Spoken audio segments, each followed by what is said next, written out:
nakubonye neza, kuteye neza. Ibishimo byarandeze mbura uko nifata. Numva urukundo rundenze kuruta uko ninyumva.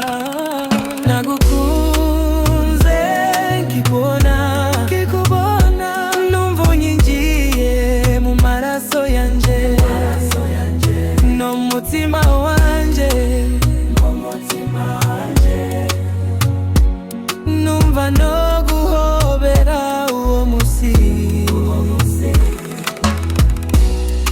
igihe ndakuvugisha nafashwe no gushika imugwa. Numva no guhobera uwo musi, naho umutima wanje ubivuga byose.